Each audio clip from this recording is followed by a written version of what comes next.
जन्माष्टमी के 4 दिन बाद में बछवारस आती है। इसको गोवत्स भी कहते हैं। इस दिन महिलाएं सुबह जल्दी उठकर स्नान करके स्वच्छ वस्त्र पहनती हैं एवं गाय बछड़ी की पूजा करती हैं। घर में गाय बछड़ा हो तो अच्छा है, नहीं हो तो पड़ोस में गाय बछड़ी की पूजा करती हैं। पड़ोस में भी गाय बछड़ा नहीं मिलता है तो मिट्टी के गाय बछड़े बनाकर पूजा करती हैं। गाय बछड़ों के लिए पूजा में पानी का लोटा, सिंदूर, मेहंदी, कलाया, सुपारी, एक बेसन का लड्डू और ब्लाउज पीस, साड़ी भी रख सकते हैं। ये सामान लेकर जाती है। गाय बछड़ी की पूजा करके उनको तिलक लगाती है और तिलक लगाकर बेटे के भी तिलक लगाकर उसको नारियल देती है, जिससे बेटे की आयु बढ़ती है, बच्चों की आयु बढ़ती है। बछवारस के दिन गेहूं का बना हुआ नहीं खाते, गेहूं का कोई भी पदार्थ नहीं खाते और गाय का दूध दही भी नहीं खाते। इस दिन भैंस का दूध दही खाते हैं। गाय बछड़े पूजने के बाद में गाय बछड़ों में कृष्ण भगवान को बहुत प्यारे हैं और गाय बछड़ों में 33 कोटि देवी देवताओं का वास होता है। इसलिए गाय बछड़े पूजने से घर में सुख शांति रहती है, लक्ष्मी जी का वास रहता है। बछवारस में सबसे पहले गणेश जी की पूजा की जाती है और गणेश जी की कहानी कही जाती है। इसमें राजस्थान में 7 कहानी कहते हैं, जिसमें से गणेश जी की कहानी इस प्रकार है।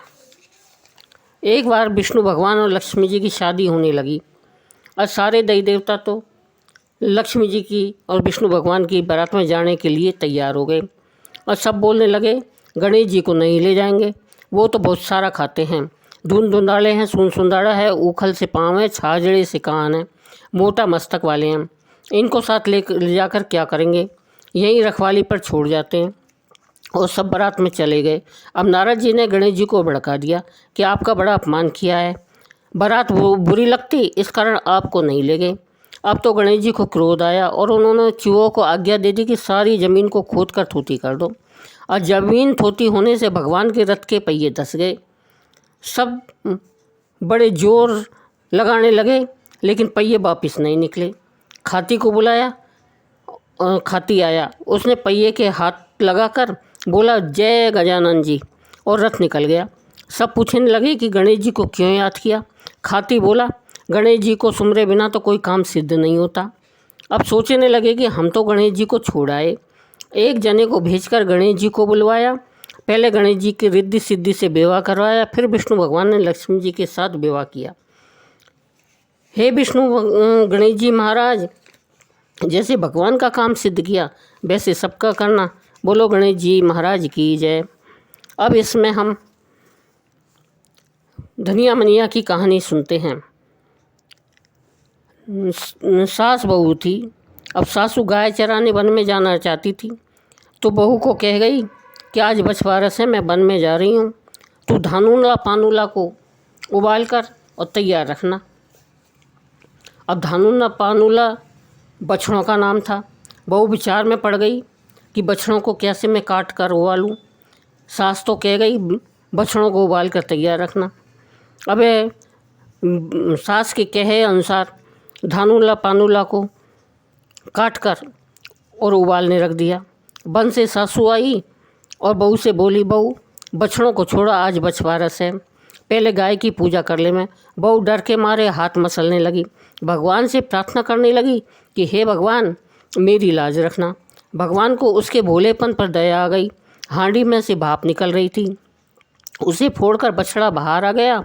उसके गले में हांडी की किनार रह गई। यह देखकर सासू ने पूछा बहू ये क्या है।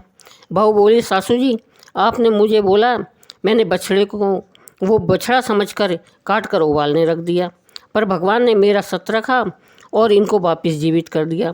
इसलिए उस दिन के बाद कटा हुआ कुछ भी पदार्थ इस दिन से नहीं खाते और गेहूँ मूंग नहीं खाते। गाय के बछड़े की पूजा करते हैं। हे बारस माता, जैसे बहू की लाज रखी वैसे सबकी रखना, अधूरी को सपूरी करना, पूरी को परवान करना। अब बछवारस की कहानी। भादों का महीना आया और बछवारस आई। इंद्र की इंद्राणियाँ पूजा करने के लिए धरती पे आई तो उन्होंने गाय को देखा। गाय की पूजा करने लगी। आगे से पूजा करे तो गाय सींग मारती है, पीछे से पूजा करे तो लातों से मारती है। इंद्राणी बोली, हम तो तुम्हें पूज रहे हैं और तुम हमें मारती हैं। गाय बोली, मुझे अकेली को क्यों पूजते हो? बछड़ा व गाय दोनों को पूजा करो। इंद्राणी ने दर्भ का बच्चा बनाकर गाय के पास बिठाया और अमृत की छींटे दिए। गाय के पास आते ही बछड़ा जीवित हो गया और गाय का दूध पीने लगा। इंद्राणियों ने उसकी पूजा की। फिर गाय बछड़े को लेकर घर आई। गाय के साथ बछड़ा देखकर मालकिन ने उसे घर में नहीं घुसने दिया। वो गाय को कहने लगी, मेरे तो बच्चा नहीं है और तू बच्चा लेकर आई है। मेरे बच्चा लाएगी तभी तुझे अंदर आने दूंगी। गाय बोली, अभी तो मुझे घर में ले लो, अगली बछवारस को मैं तुझे बेटा दे दूंगी। अगली बछवारस आई, गाय वन में गई। इंद्राणियों ने पूजा करने लगी तो गाय पूजा नहीं करने दे रही, मारती है उनको। इंद्राणी बोली, अब क्या चाहिए? गाय बोली, पिछले साल मेरे को बच्चा दिया, अब मेरी मालकिन को भी बच्चा दे दो, नहीं तो वह मुझे घर में नहीं आने देगी, तभी मैं तुमको पूजा करने दूंगी। तो इंद्र की इंद्राणियों ने मिट्टी का बच्चा बनाया, दर्भ का पालना बनाया और पालने को गाय के सींगों से बांधा, उसमें बच्चे को लिटाया और संजीवनी की छींटा दिए। फिर इंद्राणियों ने गाय की पूजा की। गाय बच्चे को लेकर घर गई तो सारी औरतें कहने लगी, सेठानी तेरे लिए तो तेरी गाय बच्चा लाई है। सेठानी ने गाय को गाजे बाजे के साथ में अंदर लिया। गाय माता ने सेठानी को बच्चा दिया। वैसे सबको देना और भरा पूरा परिवार रखना और अधूरी को सपूरी करना, पूरी को परवान करना। अब इसके बाद में हम तालाब की कहानी सुनते हैं। एक गांव में अकाल पड़ा तो गांव के साहूकार ने तालाब बनवाया पर उसमें पानी नहीं आया। साहूकार ने पंडितों से पूछा, तालाब में पानी क्यों नहीं आ रहा? तो पंडित जी बोले, तुम्हारे दोनों पोतों में से एक पोते की बलि दे दो तो पानी आ जाएगा। साहूकार ने सोचा, एक पोता जाएगा पर गांव का भला हो जाएगा, पर बहू से कैसे बात की जाए? सोचने लगे। बहू से बोले, बहू तुम्हारे पियर से बुलावा आया है, छोटे हंसराज को साथ लेकर चले जाना, बच्छराज को यहीं छोड़ जाना। बहू पियर गई और पीछे से बच्छराज की बलि दे दी गई। तालाब में पानी आ गया। अब बहू ने तालाब पर बड़ा यज्ञ किया, सबको बुलाया तो बहू के भाई ने कहा, बहन तेरे लिए यहाँ इतना बड़ा उत्सव हो रहा है पर तेरे को बुलाया नहीं आया, मुझे तो बुलाया आया है तो मैं तो जा रहा हूँ। बहन बोली, भैया घर में बहुत काम है इसलिए भूल गई होंगी, अपने घर जाने में कैसी शर्म, मैं भी चलती हूँ। बहू घर आई, सास ससुर डरने लगे कि बहू अभी पूछेगी तो क्या जवाब देंगे। फिर भी सासू बोली, बहू चलो बछवारस व तालाब की पूजा करने चलें। दोनों ने पूजा करी। सासू बोली, बहू तालाब की किनार कसुमल से खंडित कर दो। बहू बोली, मेरे तो हंसराज बच्छराज हैं, मैं खंडित क्यों करूं? सासू बोली, मैं जैसा कहती हूँ वैसा ही करूं। तो बहू ने बात मानते हुए किनार को खंडित की और कहा, आओ मेरे हंसराज बच्छराज लड्डू उठाओ। सासू मन ही मन भगवान से प्रार्थना करने लगी, अब बच्छवा बारस माता मेरी लाज रखना। भगवान की कृपा हुई और तालाब की मिट्टी में लिपटा हुआ बच्छराज वह हंसराज दोनों दौड़े आए। बहू पूछने लगी, सासू जी ये सब क्या है? सासू जी ने सब कुछ सच सच बता दिया और कहा, भगवान ने मेरा सत रखा इसलिए माताएं भी अघोड़े गोबर की पाल का तालाब बनाकर उसकी पूजा करके किनार को खंडित करके उस पर लड्डू रखें, वे अपने बेटे से उठवावें, अधूरी को सपूरी करना, पूरी को परवान करना। अब हम इसमें हल जोतने की कहानी सुनते हैं। एक गुजर गुजरी थे जो दूध दही बेचने जाते और बच्चों को खेत पर बिठा जाते। भैंस का दूध बता बता के गाय बकरी के दूध को बेचते थे। अपने बेटे को की सौगंध खाते और दूध दही बेचने जाते। जब वह दूध दही बेच के आते तो बेटा उनका खेत पे नहीं मिलता और उस खेत में ही समा जाता। अब गुजरी मन में सोचती कि हल छठ के दिन मैं झूठ बोल बोल कर दूध दही बेचा इसलिए मेरा बेटा खेत में समा गया। उसको बड़ा पछतावा हुआ। दूसरे साल फिर हल छठ आई तो गुजरी इन सबसे कही कि गुजर हल छठ के दिन सबको भैंस का ही दूध देगा। और गुजरी आई तो उसका बेटा खेत से निकल आया। हे मेरी हलछट मैया, जैसे गुजरी को बेटा दिया वैसे सबको देवे। अब दूसरी कहानी में हम 7 भैंस की कहानी सुनते हैं। एक सेठ सेठानी थे, उनके 7 बहू और 7 भैंस थी। बहू गोबर का जोड़ा करती और भैंस को छाजड़ा बुहार से मारती। भैंस ने सोचा ओक बारस से 3 दिन पहले हम जाकर छुप जाएंगे, और तो 7 भैंस ओक बारस से पहले तालाब में जाकर छिप गई। सेठानी के पास गांव वाली महिलाएं दूध दही लेने आई, तो सेठानी ने कहा कि मेरी भैंस कहीं चली गई है, कहाँ से दूध दही दूँ। सेठानी ने भैंस को ढूंढा तो तालाब में सींग ही सींग दिखे। सेठानी ने आवाज़ लगाई, आजा मेरी काड़ी, आजा मेरी भूरी। भैंस ने मना कर दी, हम नहीं आवेंगे, तेरी बहू हमको छाजड़ा से बुहारा से मारती है, आ जाओ अब नहीं मारेंगी। भैंस बोली, जब सेठानी तो गोटा पत्ती की साड़ी पहनकर आवे और हमारी पूँछ फटकारे और हम पौंक करती चलें और बहुएं हमारी पौंक झेलती चलें। सेठानी ने कहा ऐसा ही होगा। सेठानी पूँछ फटकारती चली, बहू पौंक उठाती चली और घर में पहुंच गई। घर जाकर भैंस का दूध निकाला और सभी गांव वालों को दूध दिया। जब सभी महिलाओं ने उस दूध से औंक ली।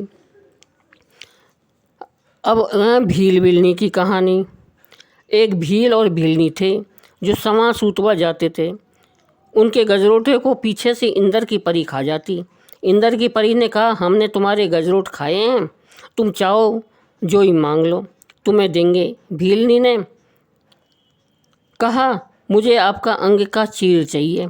इंद्र की परी ने अंग का चीर दे दिया। धोबी आया, वह रानी का कपड़ा लाया और भीलनी का भी कपड़ा ले गया। भीलनी ने कहा, मेरे कपड़े रानी के कपड़ों से अलग रखना। धोबी कपड़े लाया और रानी का कपड़ा भीलनी को दे गया, भीलनी का चीर रानी को दे दिया।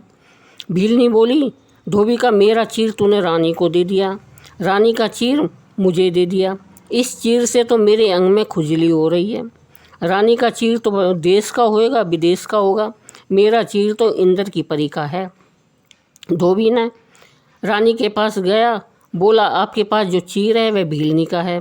रानी बोली, भीलनी के चीर में ऐसा क्या है जो मेरे चीर से उसके अंग में खुजली हो रही है। धोबी बोला, उसका चीर इंद्र की परी ने दिया है। फिर धोबी ने रानी का चीर रानी को दिया और भीलनी का चीर भीलनी को दिया।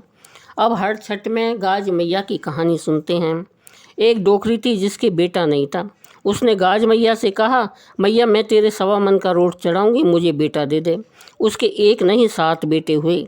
उसने रोट नहीं चढ़ाया। डोकरी आई गाज लेके सेठानी गाज ले लें, या तो गाय के खूंटे पे पटक जा और या पानी के परंडे पे पटक जा। डोकरी बोली, सेठानी की तो अच्छी गर्वीली हो गई। गाज मैया गाजती घूरती आई। सेठानी गाज मैया के कभी दांतड़ा की देवे, कभी छाजड़ा की देवे। गाज मैया बेटे को माटी का थुमा बनाकर कमरे में पटक गई। अब शादी की बात आई तो उनने फेटा कटारी से फेरा पाड़े। बहू आ गई। पड़ोसन ने कही, तू तो बेटा की बहू थोड़े ही है, फेटा कटारी से फेरा पाड़े हैं, तू 7 ताले की चाबी मांग ले।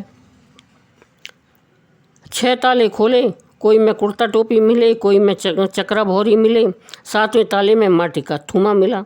बहू बोली, कोई कौड़ी काना होता तो रोती, या माटी के थूमे को कहाँ तक रोऊं।